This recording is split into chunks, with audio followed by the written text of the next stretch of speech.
Good morning, dosto. My name is Kamal Yadav. Today we will discuss about introduction of E&M coding guideline, evaluation and management. हम आज E&M coding out patient के बारे में जानकारी प्राप्त करेंगे। आप सीख पाओगे कि E&M क्या होता है, E&M की बेसिक्स क्या होती है। Today video mainly focused on out patient department ताकि आपको समझ में आए। ये मैं वीडियो हिंदी में बना रहा हूँ ताकि आपको समझ आए। जो भी बिगिनर्स हैं जिनको बेसिक इन्फॉर्मेशन चाहिए वो यहाँ से आप प्राप्त कर सकते हो। तो जैसे कि doctor visit, patient evaluation, medical decision making, correct CPT codes, ये MDM based time based things, billing, reimbursement, compliance, audit, ये सारी चीज़ें हम आज डिस्कस करेंगे। ENM coding is a initial in a health care. So हर पार्ट पे ENM की पूरी इन्फॉर्मेशन आपको प्राप्त होगा। तो ये सारी इन्फॉर्मेशन मैं आपको बताना चाहूँगा। ENM out patient training session 2 है, जो ऑलरेडी मैंने एक वीडियो इंट्रो के बारे में डाल रखा था। उसके बाद ये दूसरा चलाएंगे। तो आप you can join my channel, YouTube channel, Coding Explained by the Kamlesh. My name is Kamal Yadav. I am a pharmacist with 10 years of the experience in IT healthcare experience. IT healthcare center specialization in multiple domain of medical coding. Currently working as a coding manager. The basic bringing a strong leadership, quality focus, and operational excellence and healthcare delivery। मैं बहुत सारे multiple experiences हैं मेरे पास। जैसे ENM मैंने किया है, anaesthesia किया है, सर्जरी में काम किया हुआ है, ईडी डिपार्टमेंट में काम किया हुआ है, रेडियोलॉजी में काम किया हुआ है। मल्टीपल्स एक्सपीरियंसेस है। डे बाय डे मैं ये सारी चीज़ें आप लोगों के सामने प्रेजेंट करता रहूँगा। तो आप बने रहो और आप वीडियो देखो, आपको सीखने को बहुत कुछ मिलेगा। Let's discuss about introduction of ENM coding guideline. ENM coding guidelines के बारे में ENM होता क्या है ये समझने की कोशिश करेंगे। टॉपिक है introduction to ENM coding guideline. Evaluation and management coding is used to report patient visit, medical evaluation, management services provided by healthcare provider. ENM coding guidelines helps the medical coder to select the correct CPT code on the level of services documented by the provider. Accurate ENM coding is important for the proper billing and reimbursement and compliance. ENM क्या होता है, ये सारी information हम देखेंगे कि patient की visit, medical evaluation कैसे करते हैं, provider health care provider ENM guidelines को कैसे फॉलो करते हैं, कौन सी कोड्स करेक्ट कोड होंगे, डॉक्यूमेंट्स क्या होना चाहिए, ये सारी चीज़ें हम डिटेल में जानेंगे। क्वेश्चन आता है नेक्स्ट कि what is the ENM. Will discuss that. Before that I want to know that, मैं एक्सप्लेन करना चाहता हूँ कि purpose of ENM coding, ENM coding का क्या पर्पस है। आप सबसे पहला क्वेश्चन होगा why we are doing ENM coding, right. क्या पर्पस है। ईएनएम कोडिंग का जो पर्पस है, to describe the complexity of the patient, like patient की प्रॉब्लम्स और सिचुएशन क्या है, कितना कॉम्प्लेक्स है, मॉडरेट है, हाई है, लो है, सीवियर है। ये सारी डिटेल्स को डिफाइन करने के लिए ईएनएम रिक्वायर्ड है। To support accurate medical billing and reimbursement. So सही मानने में कितना पेमेंट होना चाहिए, कितनी बिलिंग होनी चाहिए, डॉक्टर्स को क्या रियम्बर्समेंट अमाउंट मिलने चाहिए, इस सारी चीज़ों के बारे में, सारी चीज़ों को सही से करने के लिए पर्पस ईएनएम कोडिंग का होता है। To avoid the over coding and under coding. ना ज़्यादा कोड हो पाए, ना ज़्यादा अमाउंट बिल हो पाए, या ना कम अमाउंट बिल हो पाए, तो ये ओवर कोडिंग और अंडर कोडिंग को समझाता है। To maintain the compliance with a payer guidelines. अगर कोई, जैसे फॉर एग्जांपल मेडिकेयर है, बीसीबीएस है, टेक्स लाइक एटना है, अगर इनकी क्या गाइडलाइंस है उनको फॉलो करें, ये सारी चीज़ों की नीड होती है। To improve documentation quality. Documentation quality like ENM के क्या डॉक्यूमेंट्स है मैं आपको रिपोर्ट्स में दिखाऊंगा और समझाने की पूरी कोशिश करूंगा, तो आपको आइडिया लगेगा कि ये क्या होता है। Let's as we discuss that what is ENM coding. ENM coding क्या है, राइट। सो आपको समझ आएगा कि ईएनएम क्या होता है, इसको क्यों जानना है। पहला ही क्वेश्चन हमारा आता है कि what is the ENM.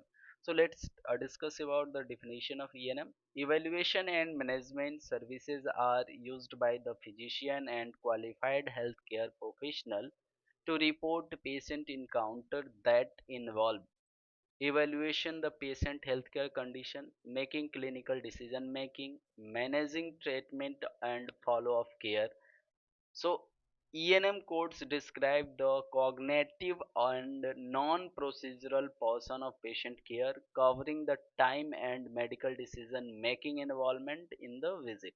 So ENM basically क्या है कि हेल्थ केयर, जो डॉक्टर्स हैं, जो फिजिशियंस हैं, नर्स प्रैक्टिशनर्स हैं, वो पेशेंट को इवेलुएट करते हैं, पेशेंट की बीमारियों के और कंडीशन को जांच कर लेते हैं, उनको आइडेंटिफाई करते हैं, रिकॉग्नाइज करते हैं, उसके बिहाफ पे क्लिनिकल डिसीजन बनाते हैं कि ये इसको क्या मेडिसिन देना चाहिए, क्या इसको सर्जरी की नीड है, ट्रांसफ़र करने की नीड है, या अभी की जो प्रॉब्लम है उसको कैसे ट्रीट किया जा सकता है।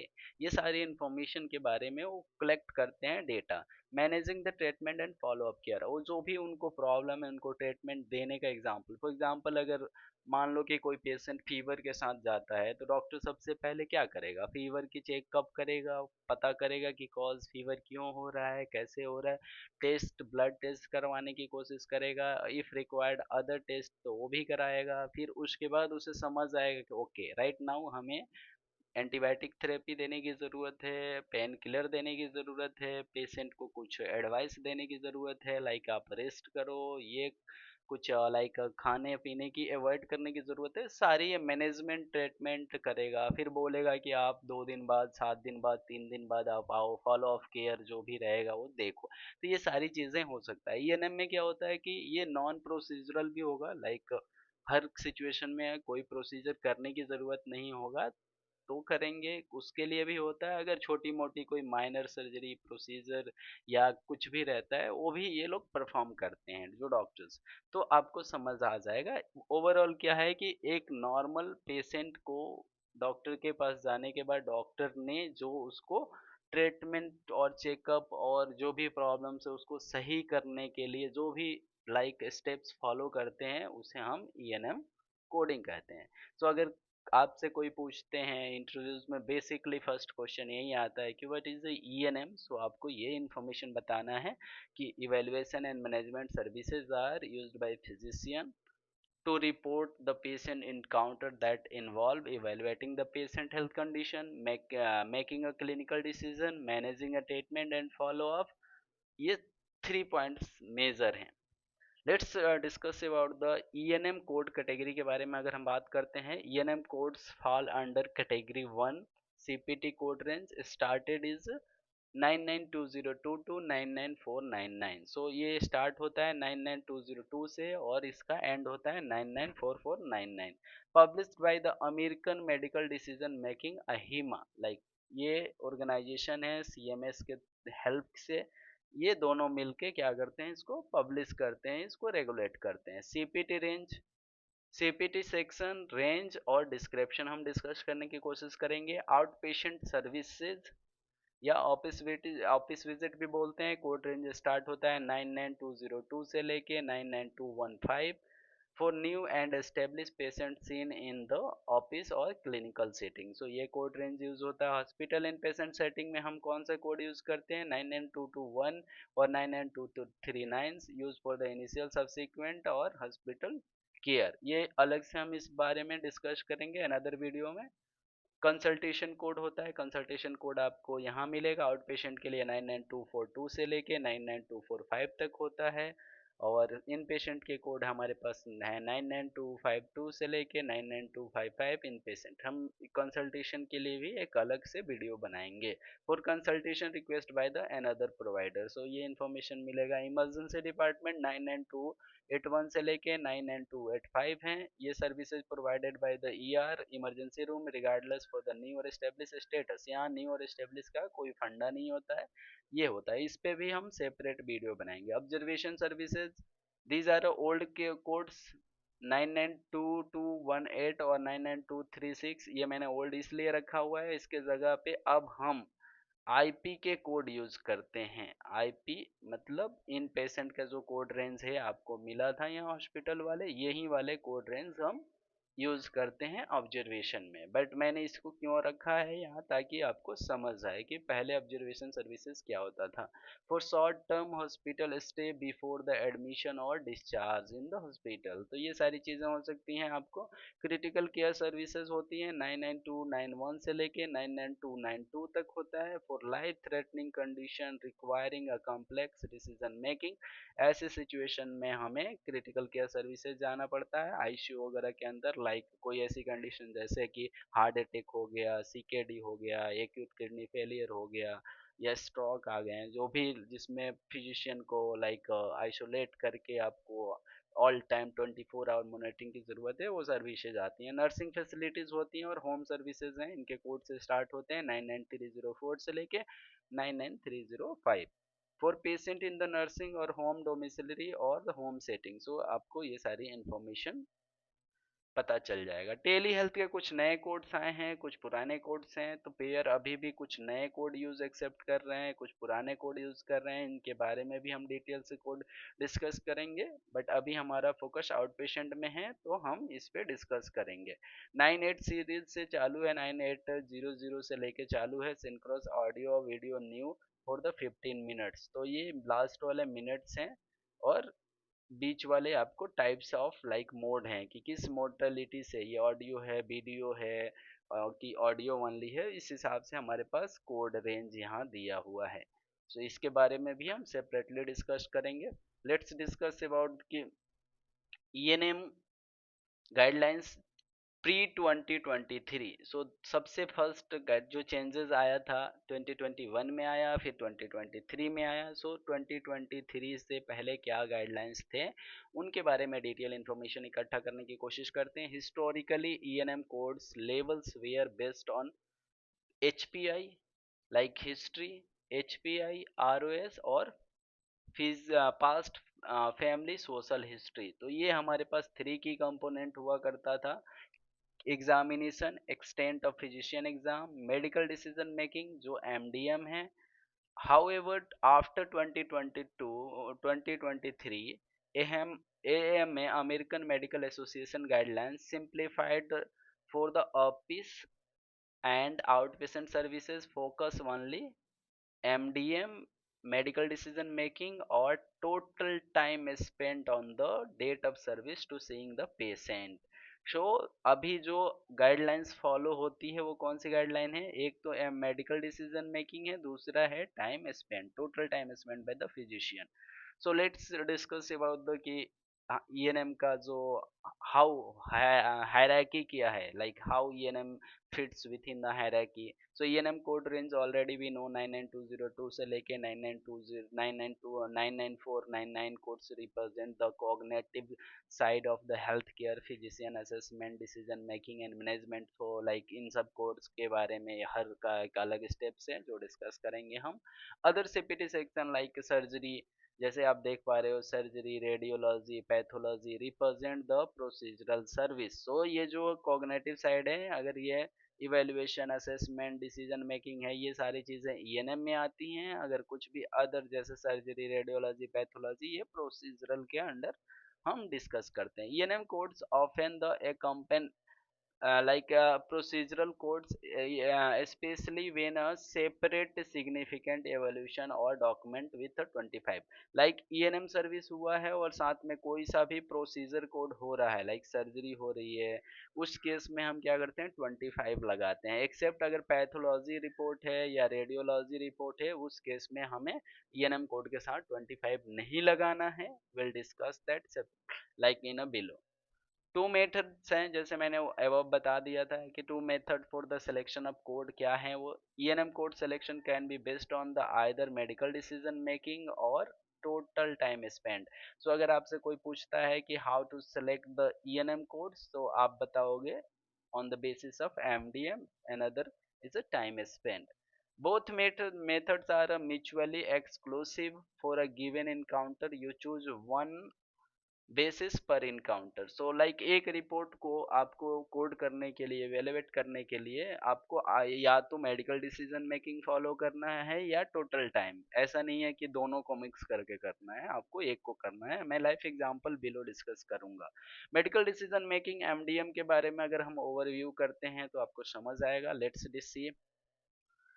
MDM represents the complexity of establishing diagnosis and selecting management option. It is driven the data reviewed, risk and numbers of severity of the problem. So MDM को mainly थ्री पार्ट में divide किया है: data reviewed, risk and number और severity of problem like diagnosis. So इनमें तीन categories में divide किया। तो एमडीएम जनरली होता क्या है कि एक पेशेंट को कौन सी प्रॉब्लम को स्टेब्लिश किया गया, उस प्रॉब्लम्स को कैसे आइडेंटिफाई करा जाए, क्या टेस्ट किया जाए और डॉक्टर ने क्या मैनेजमेंट दिया।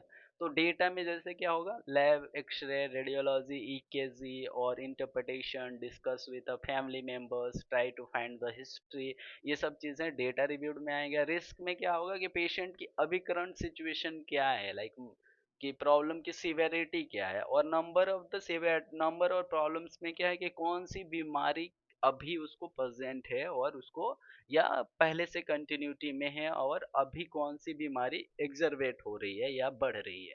तो इन सारी इंफॉर्मेशन के बारे में आप देखोगे। So let's discuss about the MDM has a three key components. I discussed that number and complexity of problem. तो पहला हमारा जो एलिमेंट है वो क्या है। अब क्वेश्चन पूछते हैं how many element in the MDM, तो आपको बताना है देयर आर थ्री एलिमेंट। पहला एलिमेंट क्या है, number and complexity of problem. इसको क्या कैसे डिफाइन करेंगे, डेफिनेशन क्या बोलता है, severity of the condition manage during the visit. So जो डॉक्टर के विजिट हुआ है आज, फॉर एग्जांपल कि एक पेशेंट आज डॉक्टर के पास गया तो उस कौन सी प्रॉब्लम को मैनेज कर रहा है टुडे, वही होगा। फॉर एग्जांपल पेशेंट के पास चार बीमारियां हैं लेकिन डॉक्टर ने सिर्फ दो बीमारियों को प्रायोरिटी दिया है। सो उस दो बीमारियों को हम प्रॉब्लम एड्रेस मानेंगे उस सेक्शन में। ठीक है। MDM label chart applicable for out patient. ये जो चार्ट हम डिस्कस कर रहे हैं ये आउट पेशेंट और क्लिनिकल विजिट के लिए एप्लीकेबल है। एमडीएम लेबल में हमने जैसे डिफाइन किया था, स्टेट फॉरवर्ड क्या है, लो क्या, मॉडरेट क्या, हाई क्या, ये सारी चीजें टाइप्स ऑफ एमडीएम है। तो कोई पूछता है how many types of the MDM, so you will discuss that कि there are 1 2 3 4 types of the MDM. First is the state forward, second is the low, third is the moderate और fourth is the high.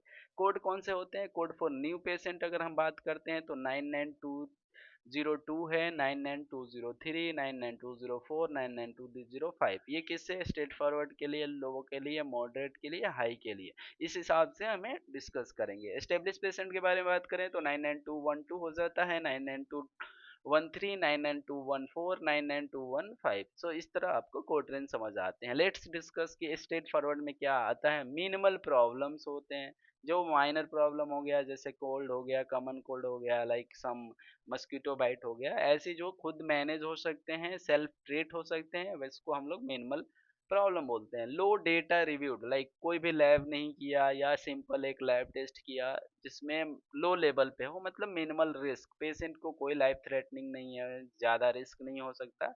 ये सारी चीज़ें किस category के अंदर आती है, स्टेट फॉरवर्ड कोड रेंज ये वाले जाते हैं। न्यू पेशेंट है तो 99202 हो गया, एस्टेब्लिश है तो 99212 हो जाता है।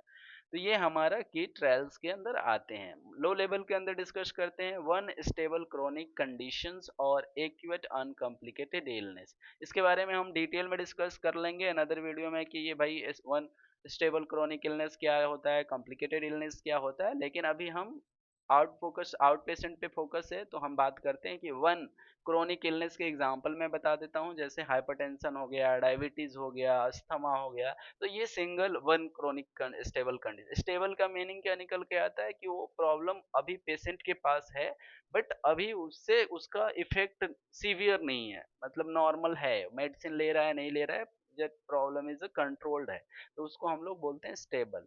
और और कोई ऐसी प्रॉब्लम है जो अनकम्प्लिकेटेड एक्यूट है, मतलब तुरंत शॉर्ट टर्म में हुई है बट अनकम्प्लिकेटेड है, जिससे कि कॉम्प्लिकेशन होने की चांसेस कम है, तो उसे एक्यूट अनकम्प्लिकेटेड बोलते हैं। इस पे भी एक नया सीरीज चालू करेंगे जो आपको डिटेल में समझाएंगे। मॉडरेट के अंदर क्या होता है, 99204 होते हैं, कोड होता है स्टेबलिश के लिए 99214। मल्टीपल प्रॉब्लम्स, पहली चीजें होंगी कि पेशेंट के पास मल्टीपल प्रॉब्लम होंगे। मॉडरेट डेटा रिव्यू होगा, प्रिस्क्रिप्शन मेडिसिन होंगे। प्रिस्क्रिप्शन मेडिसिन मीन्स वैसी मेडिसिन जो डॉक्टर्स प्रिस्क्राइब के बिना नहीं मिलते, वैसी मेडिसिन हो सकती हैं। जैसे एंटीबायोटिक मेनली होता है, डायग्नोस्टिक टेस्ट हो गए, जैसे उन्होंने लैब टेस्ट कर दिया, कोविड का टेस्ट किया हुआ है, सीबीसी किया हुआ है, ये सारी चीजें आती हैं। हाई रिस्क में क्या कोड रेंज है हमारे, 99205 for new patient, 99215 for establish patient.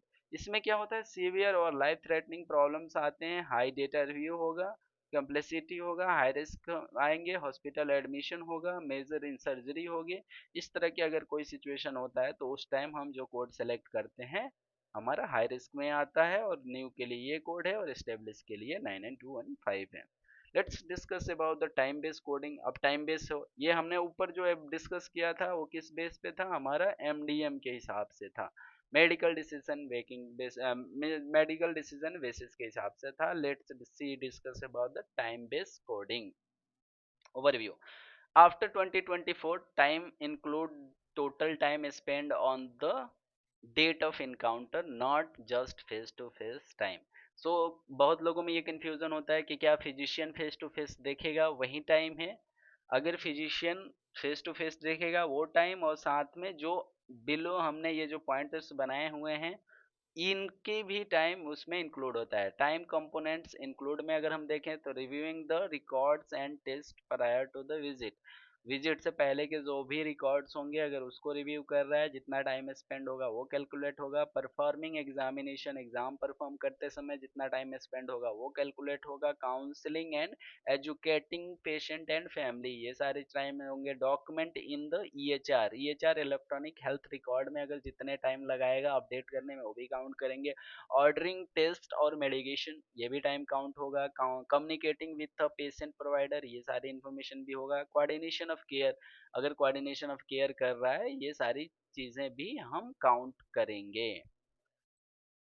Time थ्रेस hold out patient और इन पेशेंट विजिट, अब हर सीपीटी के लिए कुछ तो टाइम रेंज दिया होगा, उसके बारे में डिस्कस कर देंगे। If total time is greater than और इक्वल टू थ्रेस होल्ड, कोडर में select the corresponding ENM code. सो अगर टाइम से ज़्यादा हो रहा है तो हमारे पास प्रोलॉन्ग सर्विसेज हैं, अगर कम हो रहा है तो हम उस हिसाब से कोड सेलेक्ट करते हैं, तो उस पर भी डिस्कस करते हैं। लेट्स सी, कोड यहाँ पे दिया है, न्यू पेशेंट टाइम रेंज है, एस्टेब्लिश पेशेंट टाइम रेंज है 99202, जैसे हमने डिस्कस किया था न्यू पेशेंट का है, तो कोड रेंज अगर हमारा चालू है 15 मिनट से लेके 29 मिनट तक है, तो उस केस में हम ये कोड करेंगे।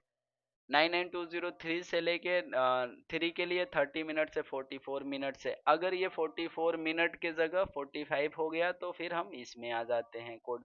सो 99204 का कोड रेंज क्या बोलता है, 45 से लेके 59 मिनट्स तक होता है। 99205 कोड रेंज क्या बोलता है, 60 से 74 मिनट्स। फॉर एग्जांपल 99205 का न्यू पेशेंट है और प्रोवाइडर ने यहाँ पे स्पेंड किया है 80 मिनट्स।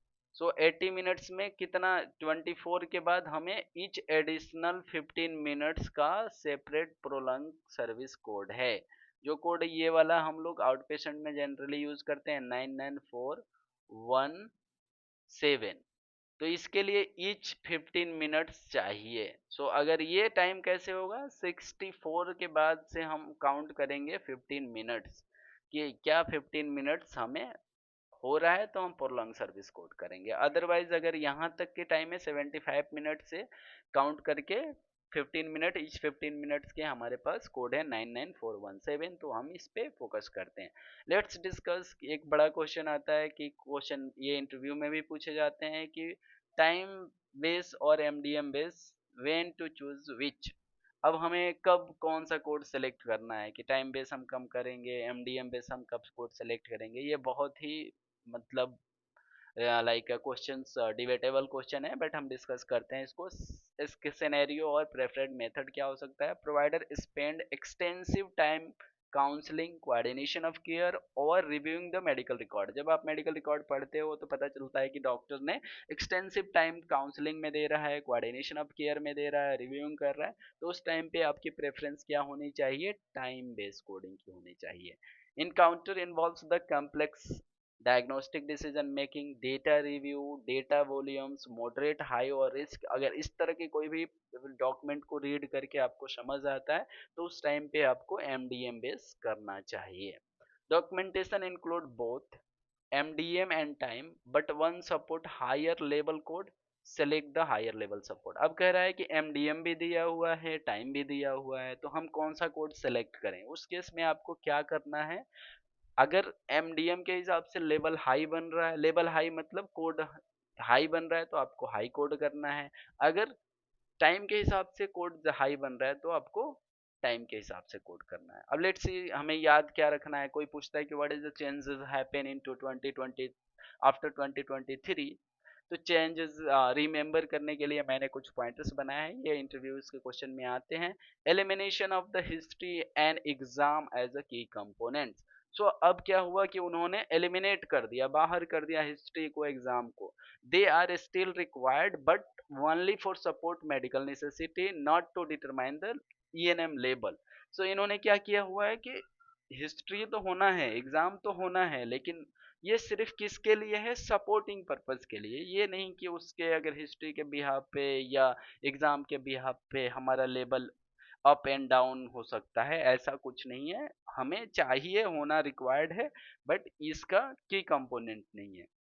फिर दूसरा चेंजेस क्या हुआ, पहला चेंजेस आपको बताना है elimination of the history and exam as key component. दूसरा होगा simplified MDM table, unified the structure of the same applied across the ENMC category. MDM और टाइम के हिसाब से इन्होंने बहुत सिंपल कर दिया है कि आपको पॉइंटर्स जैसे हमने लिखा है कि एक्यूट, क्रॉनिक, ये सारी चीजें उन्होंने डिफाइन किया।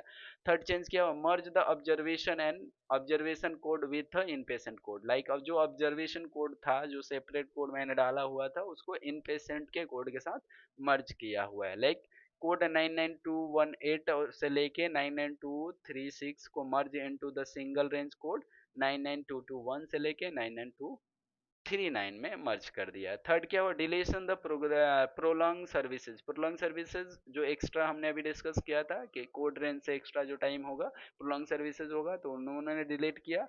Certain prolong services code replaced with the newer time add on code, like new time add on code के साथ यूज किया 99417 और G2212। ये मेडिकेयर के लिए और Medicaid government pair federal compare के लिए यूज होता है, तो उनके लिए दिया है। थर्ड थर्ड हमारा अपडेट क्या था, simplified consultation and nursing facility documentation. Documentation में अपडेट बताया, similar documentation rules as office visit out patient now apply, same ऐसे कर दिया इन्होंने। क्रिटिकल केयर टाइम में overlap with ENM with 25 modifier. So अगर क्रिटिकल केयर टाइम और ENM service both दी गई हुई है और ओवरलैप कर रहा है दोनों का टाइम, तो उस केस में अगर सेपरेट फिजिशियन, सेपरेट प्रोवाइडर ने परफॉर्म किया है तो 25 लगाने का अलाउ किया है। तो इस तरह की चीजें हमें बहुत सारी चीजें अपडेट आई। If performed on the same day time must be separate documented. अगर कह रहा है कि क्रिटिकल केयर और ENM service both are perform on the same day by another physician, तो टाइम, या सेम फिजिशियन, तो टाइम सेपरेटली सेपरेटली मेंशन होना चाहिए। अब document based practice, based documentation practice क्या होना चाहिए, क्लियरली डॉक्यूमेंटेड एमडीएम। एमडीएम के अंदर क्लियर डॉक्यूमेंटेशन होना चाहिए। रोटेशनली क्या होना चाहिए, differential diagnosis, test order, risk management. तो ये सारी चीजें किसके अंडर आती हैं, एमडीएम के अंदर। Capture the total time Spain including pre and post visit activity, ये सारी होनी चाहिए। Always justify medical necessity, avoid cloning notes. Avoid cloning notes क्या होता है, सेम नोट्स कॉपी पेस्ट होता रहता है पहले विजिट में, दूसरे विजिट में, थर्ड विजिट में, तो ये थोड़ी सी रुकना चाहिए। Etch encounter should be the individual, जो भी विजिट हो, इनकाउंटर हो, सेपरेट होना चाहिए। Use audit proof language, like audit मतलब प्रॉपर लैंग्वेजेस होनी चाहिए, डिटेल में होना चाहिए। Reviewed prior EKG compared with the today result, no changes, manage the plan, discuss with the cardiology. इस तरह की इंफॉर्मेशन हमें होना चाहिए। कोडिंग सिनेरियो, एंड एग्जांपल्स के बारे में हम बात करते हैं, सिनेरियो के ऊपर आ जाते हैं। लेट्स सी कोडिंग अप्रोचेस हम क्या करेंगे, फाइनल कोड हमारा क्या होगा, आपको ये सिनेरियो से समझ जाएगा। 35 minutes visit mostly spend on the diabetic and counselling manage like medication management. तो हम क्या करेंगे, टाइम बेस्ड कोड हमारा क्या बनेगा, 99214 अगर पेशेंट स्टेब्लिश है तो। Multiple comorbid condition, medication change, lab order, moderate MDM complexity, इस केस में हम क्या करेंगे, एमडीएम बेस कोड करेंगे। पेशेंट हमें स्टेब्लिश ही लिया है, 99214 लेंगे। 70 minutes visit for a new patient, यहाँ पे न्यू पेशेंट हो रहा है with complex cardiac issue and multiple test order, क्या होगा अगर टाइम बेस्ड करते हैं तो कोड हमारा क्या बनेगा, 99205। तो इस तरह हमें पता चलेगा कि कब हम टाइम बेस्ड कोड करें, कब हम एमडीएम के हिसाब से करें। आपको शायद ये क्लियर होगा। नेक्स्ट सिनेरियो के बारे में बात करते हैं। Chronic condition reviewed with low risk of minimal data.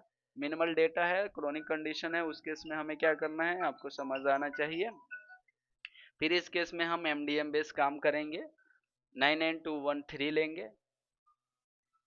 ठीक है, अब हम बात करते हैं what is a medical decision making. अब क्वेश्चन आपने डिस्कस किया था कि मेडिकल डिसीजन मेकिंग क्या होता है, क्योंकि मैंने बहुत सारी चीजें एवं मैंने डिस्कस किया। सो let's discuss in a detail. MDM reflect the complexity of data, judgment required to the diagnosis, treat, manage the patient condition.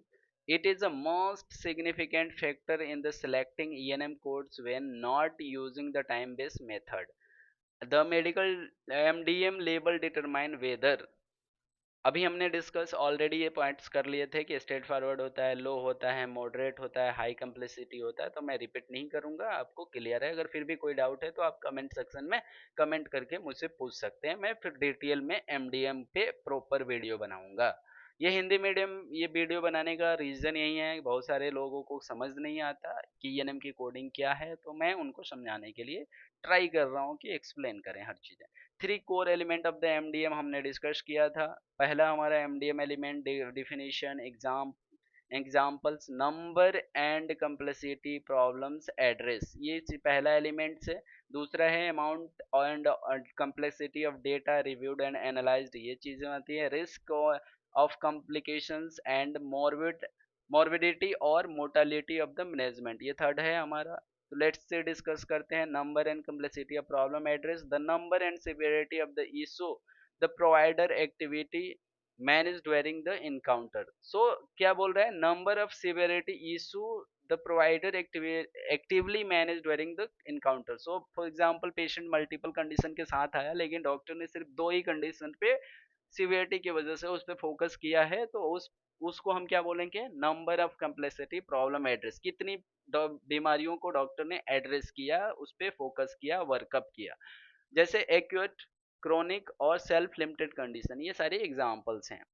Amount and complexity of the data review, data provider कह रहा है data provider must obtain reviewed, interpreted and discuss, like interpretation दिया है, review किया है। क्या हो सकता है इसमें, लैब हो सकता है, इमेजिंग स्टडी, इमेजिंग में एक्सरे हो सकता है, अल्ट्रासाउंड हो सकते हैं, ईकेजी हो सकता है, एक्सटर्नल नोट्स लाइक पहले किसी डॉक्टर का दे दिया हुआ नोट्स रिव्यू कर सकता है, टेस्ट, कुछ टेस्ट और ऑर्डर हैं, ये सब कर सकते हैं इसमें।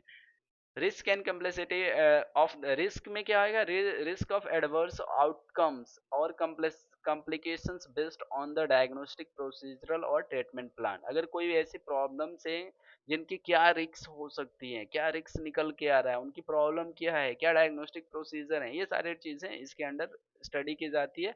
मेडिकेशन मैनेजमेंट, इसमें जैसे आरएक्स मेडिकेशन है, ओटीसी मेडिकेशन है, ये सारी चीजें हैं। थेरेपेटिक मेडिसिन मेडिकेशन दे रहा है, एंटी कैंसर मेडिकेशन दे रहा है, सर्जरी हो रही है, माइनर सर्जरी है, मेजर सर्जरी है, हॉस्पिटलाइजेशन होने की जरूरत है, ट्रांसफर होना है या पल्पेटिव केयर हो रहा है, ये सारी चीजें हम डिस्कस करेंगे।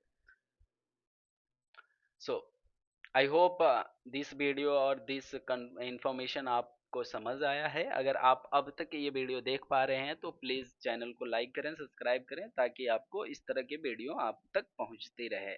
मैं पूरी डिटेल में, हाँ, रो डिटेल में आपको समझाने की कोशिश कर रहा हूँ ताकि वो आपको समझ आए। Each element contributes to define the overall MDM level, हर एलिमेंट जो है वो आपको ओवरऑल डिफाइन करता है एमडीएम सेलेक्ट करने के लिए। एमडीएम फ्रेमवर्क के बारे में बात करें, आफ्टर 2023 टेबल के हिसाब से मैंने रेफरेंस लिया है, थोड़ा बहुत चेंजेस हर साल होते रहते हैं, लेकिन हम आपको ये डिस्कस करेंगे। MDM label, problem address, data reviewed, risk and complications के बारे में हम बात करेंगे straight forward. Minimal problem example self limited conditions. Minimal, ये डेटा रिव्यूड में क्या होना चाहिए, मिनिमल होना चाहिए, इसको एमडीएम टेबल जनरली बोलते हैं। मिनिमल और नो डेटा रिव्यूड, लाइक एक ही लैब किया या कुछ ऑर्डर ही नहीं किया, तो उस केस में हम ये मानते हैं स्ट्रेट फॉरवर्ड के अंदर आता है। रिस्क ऑफ कॉम्प्लिकेशन मिनिमल है या लो है, मतलब कुछ भी नहीं है, इस केस में हम समझ पाते हैं। दूसरा पॉइंट हमारा लो में क्या होगा, one chronic establish condition, illness हो सकती है, एक्यूट अनकॉम्प्लिकेटेड इलनेस होगा, लिमिटेशन, लिमिटेड डेटा होता है हमारा, जैसे कि लिमिटेड डेटा, लैब्स और इमेजिंग होता है, ये सारी चीजें हमारा है। लो रिस्क, लो रिस्क होगा, इसमें रिस्क कॉम्प्लिकेशन क्या होती है, इसमें लो होगा, ओटीसी मेडिकेशन होगा, रूटीन टेस्ट होंगे, ये सब चीजों को हम लो रिस्क एमडीएम कंसीडर करते हैं। दूसरा पॉइंट हमने जैसे डिस्कस किया था high risk straight forward, already मैंने आपको दोबारा से यहाँ डिस्कस कर ही रखा है, तो फिर भी अगर आपको डाउट लगता है तो आप मुझे बताओ, मैं आपसे क्लियर डिस्कस करूंगा। Okay. MDM element number of complexity and problems, जैसे हमने self limited, minor problem, expected. अब let's discuss, as I told that कि हम दिस एलिमेंट को पूरे डिटेल में डिस्कस करेंगे, तो हम यहाँ चल बात करते हैं। सेल्फ लिमिटेड और माइनर प्रॉब्लम क्या होता है, expected to resolve within a minimal intervention, it mean that कि थोड़ा मोड़ा ही ध्यान देने पे, थोड़ी मोड़ी ही प्रिस्क्रिप्शन या मेडिसिन डॉक्टर के अटेंशन होने पे ये क्या हो सकता है, ठीक हो सकता है, उसको हम लोग क्या बोलते हैं, सेल्फ लिमिटेड या माइनर बोलते हैं।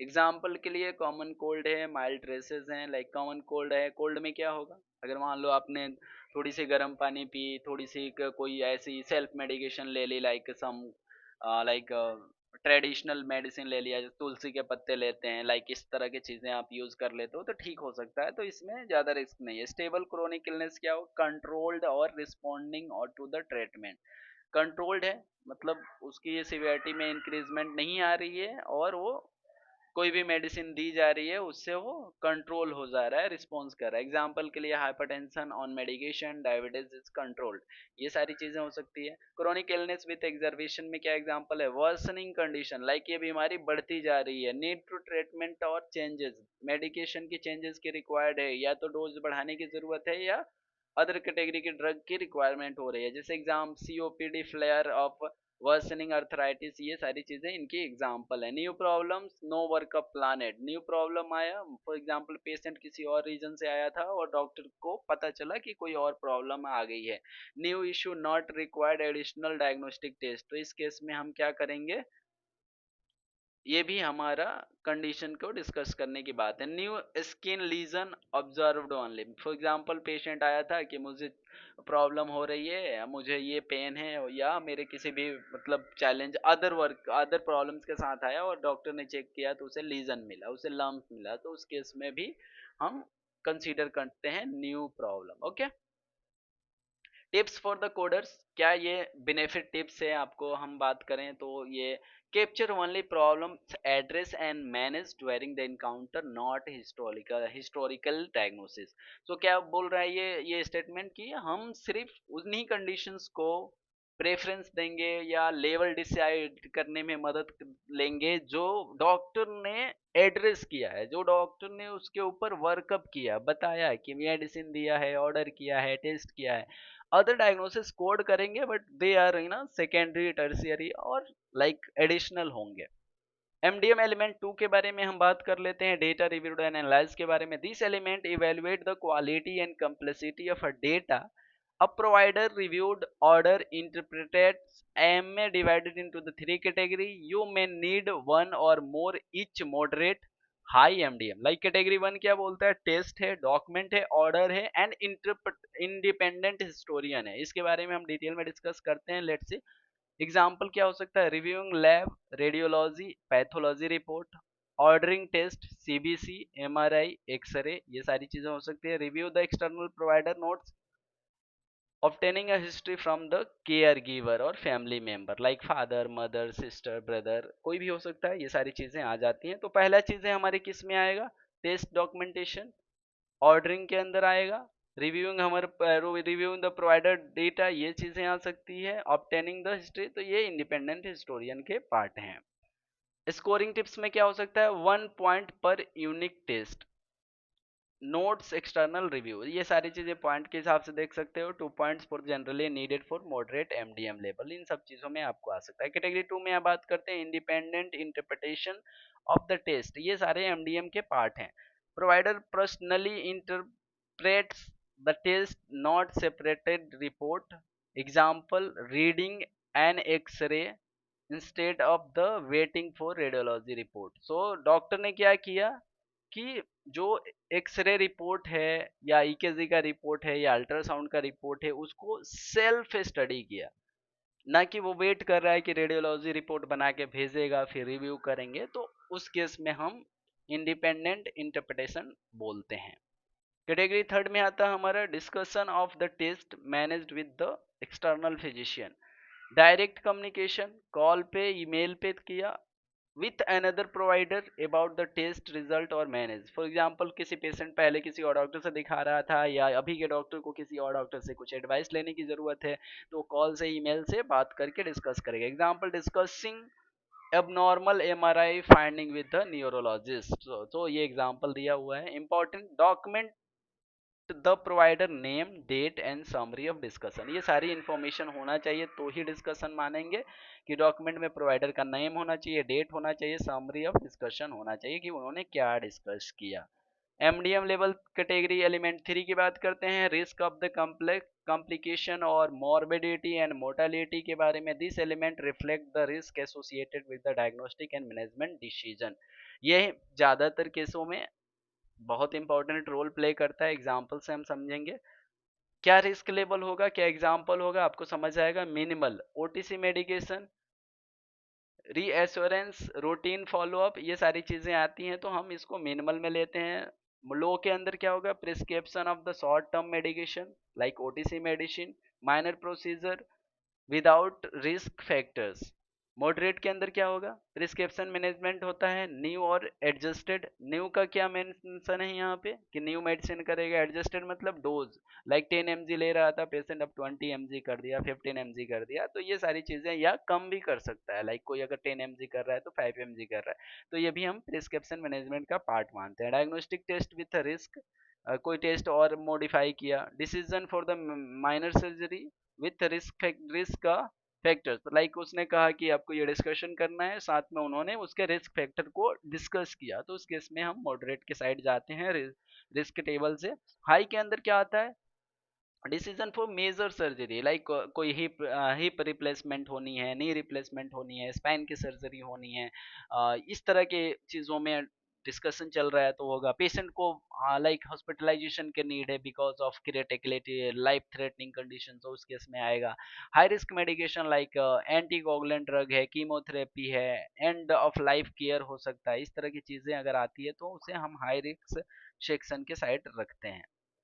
Medical necessity and risk justification must be documented in the provider note.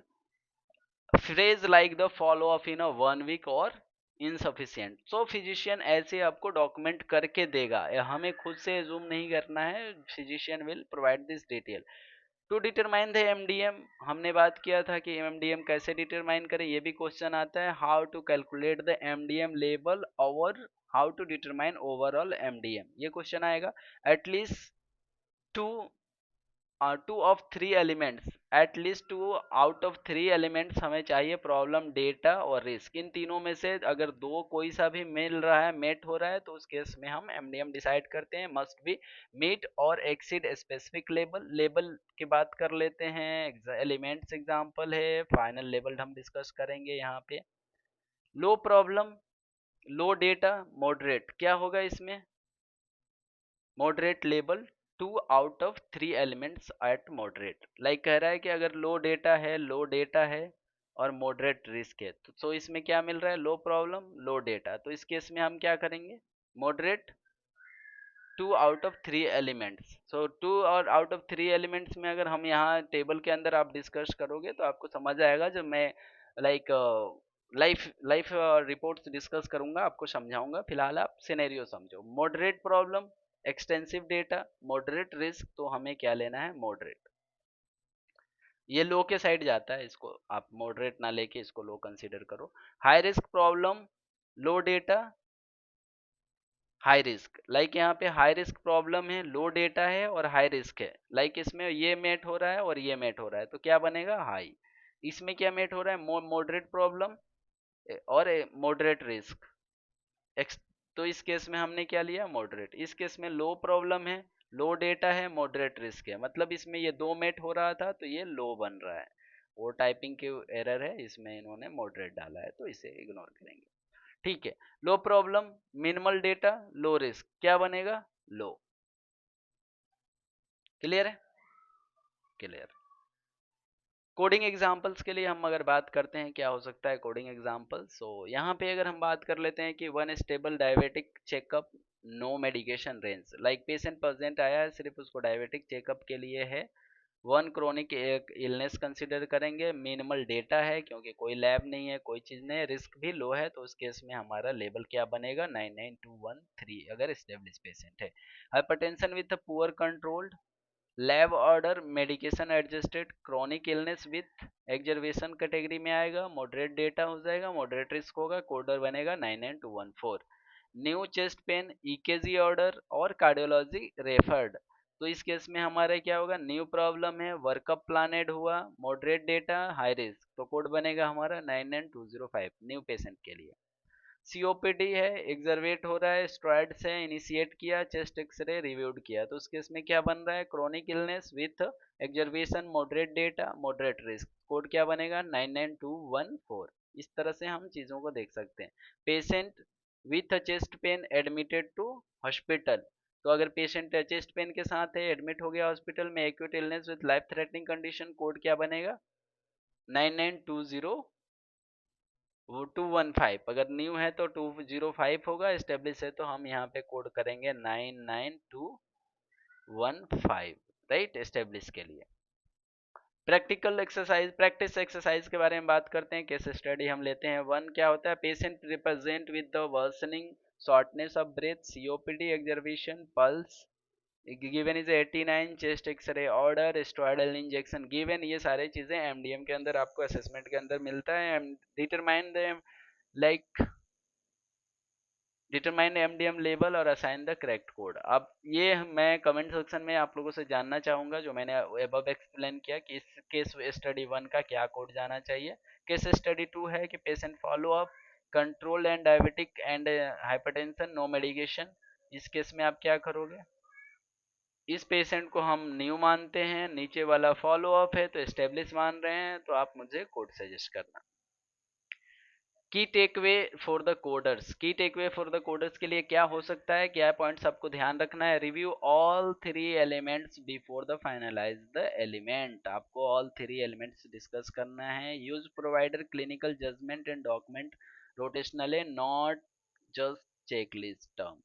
सो हमें पूरी डिटेल में एमडीएम पढ़ना है। Align risk assessment with CPT code and CMS definition, CMS definition के हिसाब से हमें रिस्क एडजस्टमेंट देखना है। Ensure problem list and assessment reflect and the actual condition address, ये भी हमें देखना है। Query provider if documentation lake and clarity on the MDM, अगर एमडीएम में कोई इन्फॉर्मेशन मिसिंग है, जैसे मैंने डिस्कस सेव अप किया हुआ था कि ये पॉइंट्स एमडीएम का होता है, तो आपको उस केस में क्वेरी करना है, ना कि आप कोड करोगे।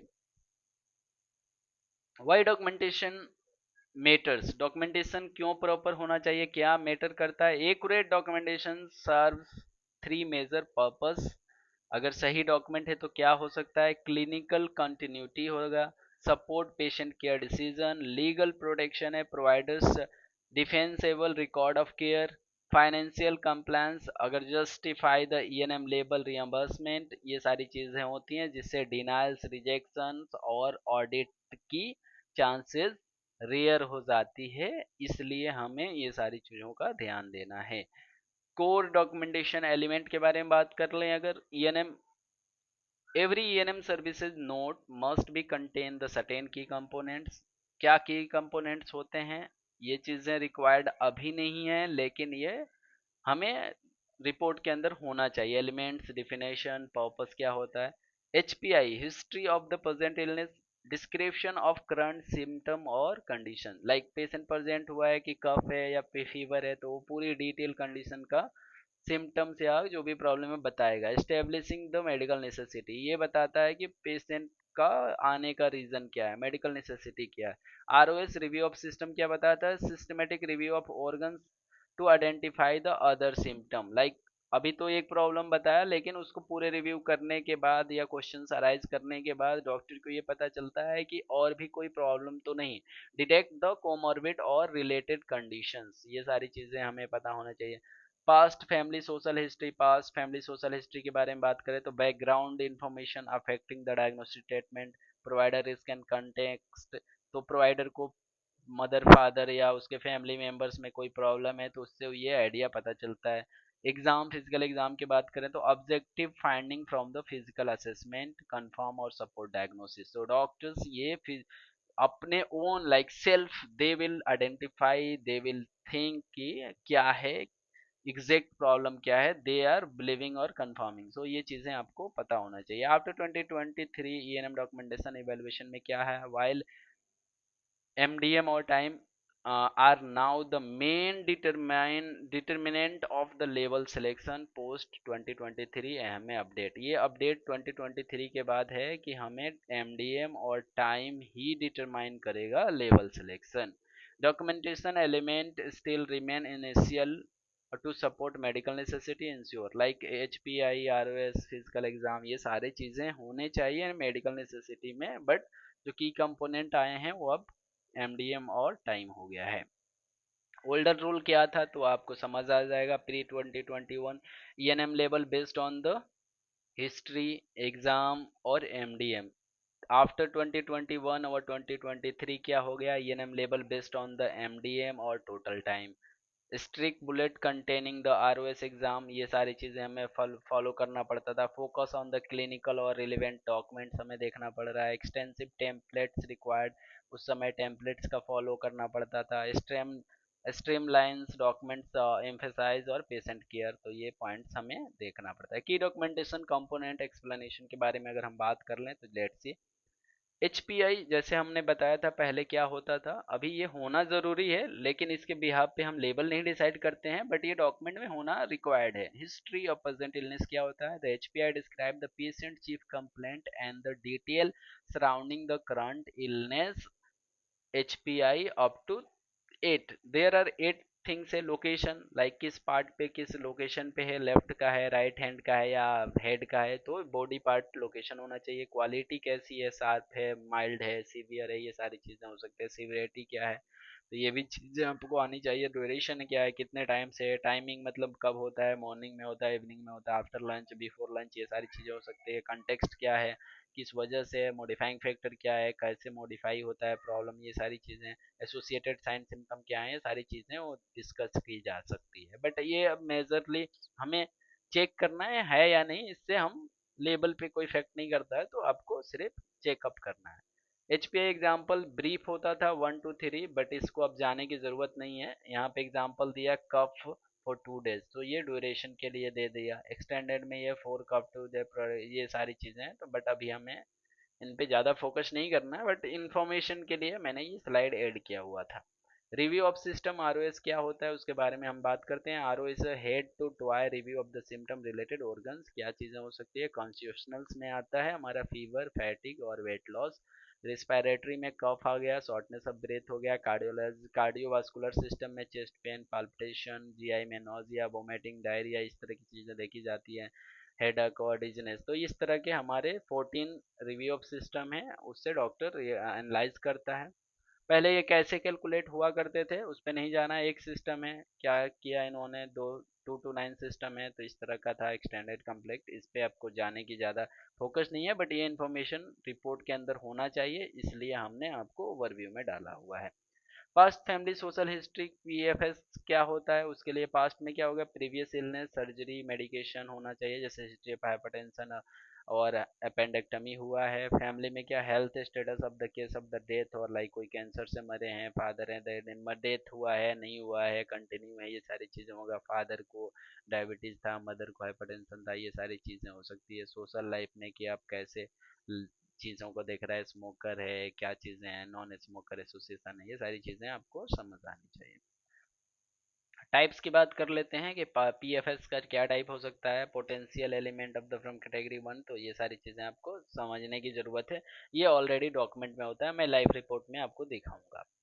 लेट्स सी फिजिकल एग्जामिनेशन के बारे में बात कर लेते हैं। तो physical examination objective enhance evidence two of the finding that support diagnostic diagnosis and medical necessity. Example 1995 में वन गाइडलाइन आया था based on the body organ system और बॉडी एरिया, 1997 में आया था बेस्ड ऑन द ऑर्गन और organ system. आजकल इसका कोई यूज नहीं है, बट समटाइम्स एग्जामिनर पूछ लेते हैं इंटरव्यू में कि भाई कितने टाइप का फिजिकल एग्जाम का रूल्स हैं। तो आप यहाँ देख सकते हो problem focus, extended problem focus, detail, ये सारी चीज़ें हैं। तो इसको अब आपको ज़्यादा फोकस की नीड नहीं है, बट आप एक बार पढ़ने के लिए पढ़ सकते हो। असेसमेंट हमारे लिए बहुत इंपॉर्टेंट है, असेसमेंट से ही हम एमडीएम और डायग्नोसिस का फोकस कर पाते हैं। असेसमेंट क्या होता है, इसे जानने के लिए आपको पढ़ना पड़ेगा। द देखना पड़ेगा यहाँ पे कि assessment summarize that provider clinical impression while the plan outline statement and follow up. So doctor क्या लिखता है वहाँ पे, आपको क्लिनिकल इंप्रेशन, प्लान क्या किया है उसने, क्या फॉलो अप डिटेल दिया हुआ है, इंक्लूडिंग डायग्नोसिस, डायग्नोसिस क्या हुआ है, code for the higher specific, order क्या किया है, मेडिकेशन प्रिस्क्राइब किया है, काउंसलिंग है, फॉलो अप टाइम फ्रेम है, और रिस्क डिसीजन इफ एप्लीकेबल, ये सारी चीजें होती हैं। टिप्स में हम अगर देखें तो each problems in the assessment must be align with the HPI and MDM narrative. So ये कह रहा है कि जो असेसमेंट हमारा है उसको क्रॉस वैलिडेट करते हैं एचपीआई से, जो एमडीएम के हिसाब से दिया है कि नहीं। बेस्ट प्रैक्टिसेस में क्या होता है, verify एचपीआई, ROS, physical exam and plan of the clinical relevant. कि कभी कभी क्या होता है कि पेशेंट आया चेस्ट पेन से और अंदर उन्होंने सारी चीज़ें अलग सिस्टम का दे दिया, तो हमें चेक करना पड़ता है ये सारी इन्फॉर्मेशन की ऐसा कुछ इनकरेक्ट डॉक्यूमेंटेशन तो नहीं है। Ensure chip complaint appear even visit note, ये चिप कंप्लेंट होना चाहिए। Align the documentation with the MDM level of risk, ये सारी चीज़ें होनी चाहिए। You categories for the clarification if the detailed duration severity risk missing, ये सारी चीजें मेंशन होना जरूरी है। Overview of the time based coding के बारे में बात करें तो पर्पस क्या है, use when the time determine the factor to code selection rather MDM, कर रहा है या तो एमडीएम या टाइम के हिसाब से कोड होना चाहिए। एप्लीकेबल आउट पेशेंट में है, टाइम बेस्ड कोड हम कहाँ कहाँ कर सकते हैं, आउट पेशेंट में कर सकते हैं, इन पेशेंट में कर सकते हैं, कंसल्टेशन में कर सकते हैं, टेलीविजिट में कोड कर सकते हैं, एज पर 2023 के बाद से ये रूल आया है। डेफिनेशन क्या होता है, include both face to face time and non face to face time, work performed on the same day होना चाहिए by the physician qualified health care professional. Example के रूप में क्या होना चाहिए, pre preparing to the see the patient, reviewing the test और record, ये आता है performing the exam and evaluation, उसमें जो टाइम यूज हुआ है, counselling and educating the patient family, order medication test procedure, ये सारी चीजें हैं। Documentation and communication with the professionals, ये सारी चीजें आ सकता है। कोड के हिसाब से अगर हम बात करें times time threshold for the ENM code, अगर हम बात कर लेते हैं तो 99202 से लेके हमने स्टेब्लिश पेशेंट दोनों के लिए रखा है। न्यू पेशेंट के न्यू पेशेंट कोड में हमारे पास 15 से 29 होना चाहिए। 99203 के लिए 30 से 40 में रेंज है। 99204 के लिए हमारा 4539 होना चाहिए। 99205 के लिए 6074 होना चाहिए। लेट्स सी एस्टेब्लिश पेशेंट के लिए 99212 के लिए एस्टेब्लिश के लिए 10 to 29 मिनट्स होना चाहिए। 3 के लिए हमारे पास 20 to 29 मिनट्स होना चाहिए। इस तरह हमारे पास 4 और 5 के भी टाइम रेंज ऑलरेडी हमने डिस्कस कर लिया था, बट मैं ये रिवीजन के लिए आप लोगों को दिखा रहा हूँ। प्रोलॉन्ग सर्विसेज के बारे में हमने जैसे डिस्कस किया था, लेट्स सी 99417 से लेके 99212, इन पे बात कर लेते हैं। ये कमर्शियल पेयर के लिए यूज होता है। 99417 कमर्शियल पेयर में जो होता है, use for prolong office visit, out patient visit beyond the minimal time required for minimum time required for the 99205 और 99215। तो ये कोड जो है after like higher level of new patient और higher level of establish patient के बाद होना चाहिए। Add on code in the conjunction with base code क्या होता है, अगर बात करें 99215 के लिए 40 से 54 मिनट्स रिक्वायर्ड है। If the time documentation is 70 minutes, report only 99215 or 99417 into 1। अगर कह रहा है कि 40 से 54 मिनट तक दिया है एस्टेब्लिश पेशेंट के लिए और टोटल टाइम स्पेंड हुआ है यहाँ पे 70, तो 54 तक हम क्या कोड करते हैं 99215, राइट। बट उसके बाद जो ईच एडिशनल 15 मिनट्स है, लाइक 15 मिनट से जो प्लस का टाइम है 15 मिनट्स है, उसके लिए हम एक यूनिट कोड करेंगे 9914। तो इस तरह हम कोडिंग करते हैं। अगर बात करें हिपिक्स कोड G2212 मेडिकेयर पेयर के लिए एप्लीकेबल है, मेडिकेयर पेयर ये यूज करता है instead of 99214। Time threshold after the like after the maximum time based on the coverage, like 99215 का अगर हम बात करते हैं तो 42 54 मिनट्स है। If the total time is of 55 plus, report the 99215 G22 12 for every 15 minutes beyond the 54। Like जो time range जो टाइम का सबसे लास्ट दिया हुआ है कि 54, उसके बाद हर 15 मिनट के लिए हम क्या कोड करेंगे मेडिकेयर पेयर के लिए G2212। और अगर ये कमर्शियल रहेगा तो क्या कोड करेंगे 99412। ये सिर्फ किसके लिए, higher level in like higher level new patient और एस्टेब्लिश पेशेंट के केस में हम काम इसको लेंगे। ठीक है, क्लियर है, ओके। कॉमन एरर्स और अवॉइड क्या कर सकते हैं, क्या कॉमन एरर्स होता है जिसे हमें अवॉइड करना चाहिए। Using time based code when the MDM documentation is sufficient, कह रहे हैं कि अगर एमडीएम डॉक्यूमेंट के हिसाब से लेवल अगर सफिशिएंट है तो हम टाइम बेस्ड यूज कर रहे हैं तो भी गलत है, क्योंकि एमडीएम से अगर हमारा लेवल हाई जा रहा है तो हम एमडीएम को प्रेफरेंस देंगे। Counting the staff nurse time spend on the provider time, like अगर क्या कह रहा है कि प्रोवाइडर का टाइम अलग है और नर्स का टाइम या कोई अदर स्टाफ के टाइम को भी हम मर्ज करके कोड कर रहे हैं, ये भी लाइक एरर में माना जाता है। Omitting the times documentation in a note, like others दूसरे जो भी टाइम्स दिए हुए हैं उसको भी हम एड ऑन कर रहे हैं, तो ये सारी चीजें का ध्यान रखना है।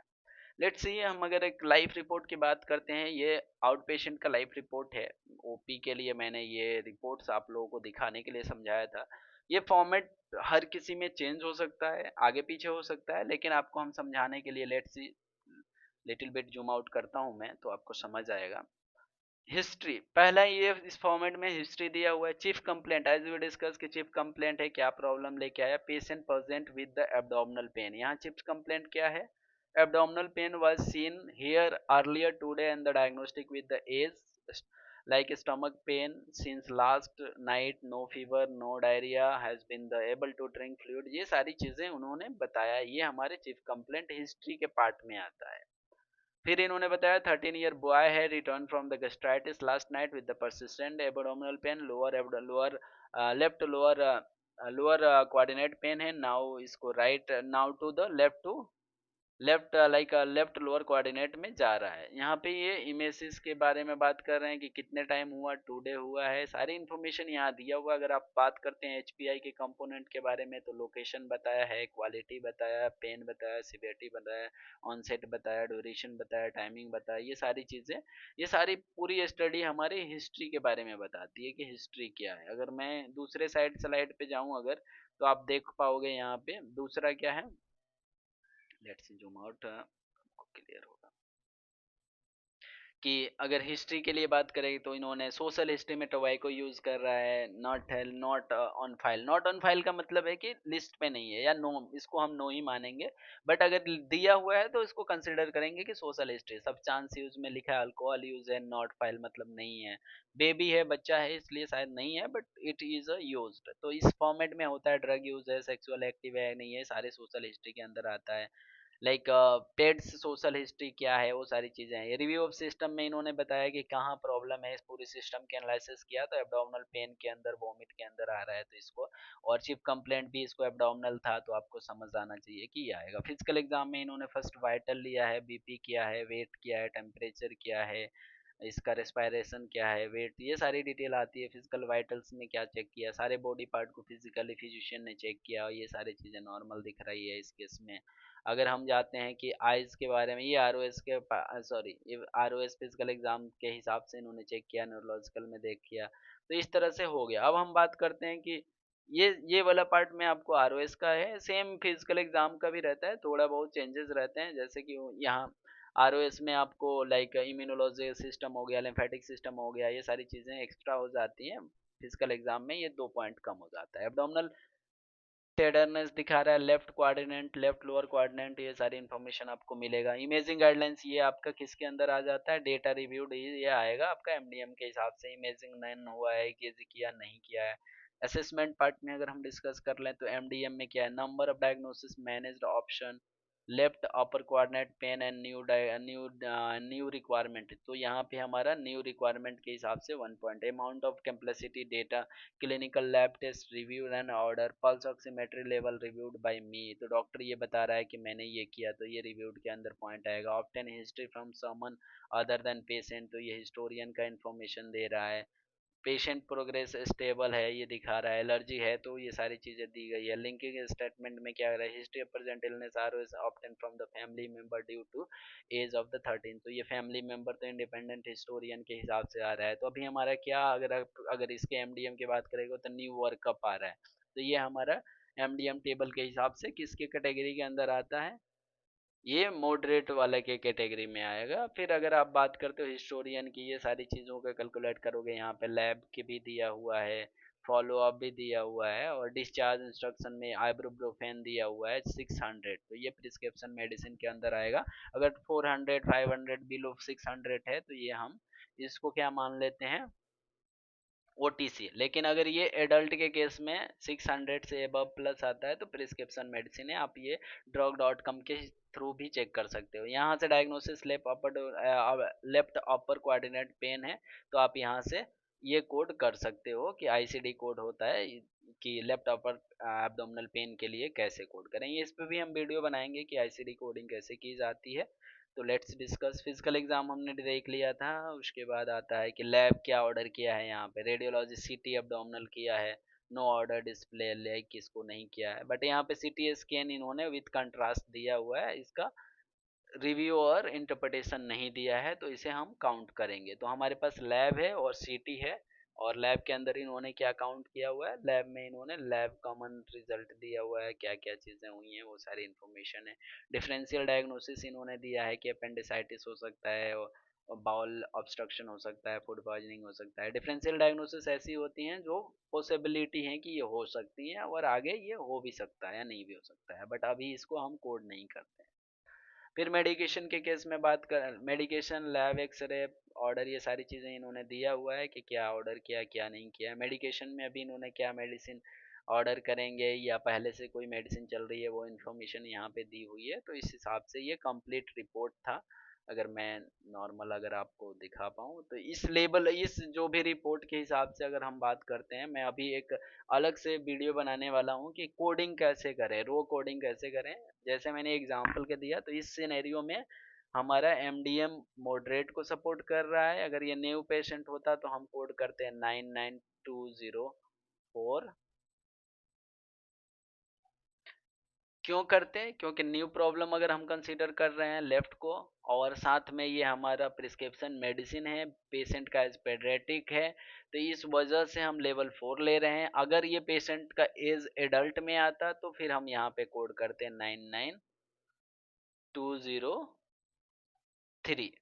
क्यों करते हैं, क्योंकि ये रिस्क एडल्ट के केस में नॉर्मल हो जाता है, लेकिन पेशेंट का एज लो है, हिस्टोरियन गिवन है प्रोवाइडर के थ्रू, तो यहाँ से डेटा पॉइंट मिल रहा है, इस तरह हमारा लेवल 4 बन रहा है। लेकिन अगर अगर एडल्ट होता, हिस्टोरियन खुद होता, पेशेंट होता, उस केस में हम लेवल 3 देते। तो इस केस में हम as per this report label किया जाना चाहिए, लेबल हमारा जाना चाहिए 4, क्योंकि पेशेंट हमारा क्या है, पेशेंट हमारा चाइल्ड है, right. So thank you so much for watching my video. I hope ये वीडियो आपको पसंद आई है, और इस वीडियो के बारे में आपका क्या ख्याल है, क्या आपकी राय है, कमेंट में बताएं। और डे बाय डे हम आपको ऐसे ही सीरीज चालू करने वाले हैं। नेक्स्ट वीडियो मैं इन पेशेंट पे डालने वाला हूँ। अगर आउट पेशेंट में कोई भी दिक्कत है, आपको समझ आ रही है नहीं आ रही है, आप मुझे बताएं। मैं अलग से लाइव रिपोर्ट का, इंटरव्यू सेशन का वीडियो भी बनाने वाला हूं, तो आपको समझ आएगा। माय नेम इज कमल है। और ईएनएम कोडिंग ट्रेनिंग का ये पार्ट 1, पार्ट 2, पार्ट 3 इस तरह हम करेंगे। एवेल्युएशन मैनेजमेंट की चीज़ों के बारे में बात करेंगे। You are seeing this video with Kamal. Thank you for watching my video and like and subscribe my channels Kamal with coding with Kamal. Thank you so much for watching this video. Bye.